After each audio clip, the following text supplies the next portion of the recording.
Well, it's a real honor for me to be here. This is my first meeting with you as director of the Institute of Museum and Library Services. I just finished a year as head of the agency, and I've actually really been looking forward to this. It's been on my calendar for many months. And as you know, IMLS aims to serve many institutions across the country, and in doing so, we learn from many, many communities. IMLS grants serves supporting heritage, culture, and knowledge, and we do that by strengthening activities in the areas of exhibit design, educational services, public programming, professional development, and collection stewardship.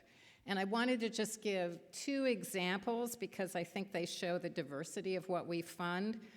One project we recently funded preserved oral histories by digitizing and indexing very fragile audio reel-to-reel tapes. Remember those? Those old reel-to-reel tapes and handwritten transcriptions. And this project enabled tribal members to really learn from the recordings of their elders and their fluent speakers. Another project developed a virtual museum. Here we are using current technology, a virtual museum about a culturally protected island that is protected for cultural and spiritual purposes and really is inaccessible to the public. But this virtual museum will enable the public and those who are not able to go to the island to really have that connection to that land and to the related archival documents. And of course, we continue to support digital inclusion and digital literacy, and we will continue in that because everyone needs to have access. Since 2005, our library division has made 2,300 awards totaling $42 million to tribal and native cultures, and in our museum side, during the same time period, we have funded $11.5 million to almost 300 individual projects. So what we bring to the equation is really, of course, funding, but a broad view of trends. Each of you, by participating in this meeting, helps us to think about new ways that libraries and museums are serving community. And I want to give a personal example of how every community is different. I think some of you know that I was director of the Natural History Museum in Albuquerque for many years, and when you come into a director position, you think, well, I've worked in other institutions, I kind of know how to run an institution and relate to the community. But I always learn something new, particularly in New Mexico. And I think we get lulled into complacency sometimes because so much of our lives are homogenized. It's the New York Times bestseller list, it's TV coverage through CNN is the same no matter where you go, and there's always Walmart wherever you go. And yet, as an outsider, I can't tell you all the subtleties that are important in your community, nor can our program staff, no matter how much time they spend with you. So my story back to New Mexico is one of my staff was a resident of Laguna Pueblo. Is anyone here from Laguna? Thank you.